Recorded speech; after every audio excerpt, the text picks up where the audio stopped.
The latest annual survey by Global Entrepreneurship Monitor shows that women are well represented when it comes to starting new businesses in Nigeria.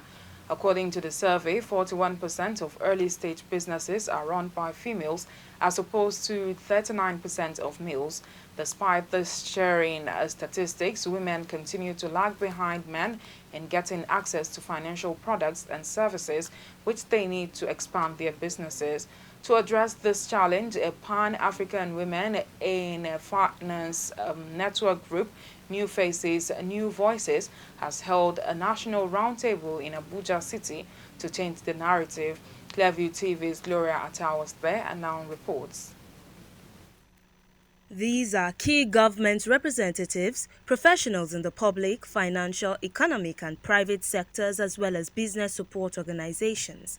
They have converged to map out ways of ensuring that female business owners have access to financial products and services like savings, insurance and education to help put their businesses on a fast track to growth and recovery as economies of the world struggle to rise above the impact of the COVID-19 pandemic. At an event with the theme Building an Inclusive Financial Ecosystem for Women-Led Businesses in Nigeria Post-COVID-19, the country director, New Faces, New Voices, Aishatu Debola Aminu, said the roundtable conference is aimed at stimulating changes in the financial sector with a view to empowering African women to contribute to the business and financial landscape across the continent through improved access to digital finance and partnerships for women. When you see what is happening in the room, you know that we've done very well with that area of collaboration and partnerships, but we need to build more on it because the women too, if you have listened to all the speakers, the women that needs to be reached out to, the women that needs to be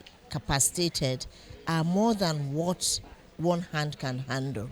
So it has to be a continued process, particularly around capacity building and access to market and finance. Also speaking, the Chief Executive Officer Enhancing Financial Innovation and Access EFINA, Ashley Emmanuel, said low income levels, poor education are hindrances to financial inclusion for women.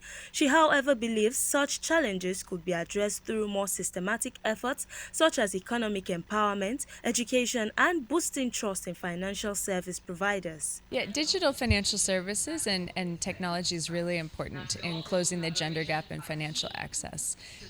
So it can help break some of the barriers around things like distance. A lot of women in Nigeria now own mobile phones, including a lot of women who are financially excluded or underserved. So that's an important channel to reach them. Again, we have to design those digital services in a women-centric way. But that's definitely something doable. And what we've seen that digital financial services have been key to driving financial inclusion as well as women's financial inclusion globally. Successive administrations have over the years employed monetary, fiscal, trade and industrial policy measures at the macro level to develop the MSME subsector.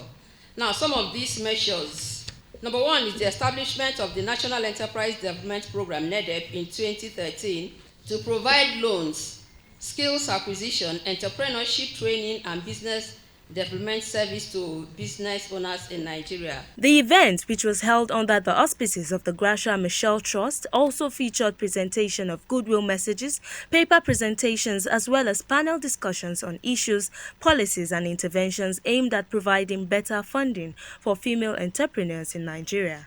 Gloria Atta reporting for Clearview Television.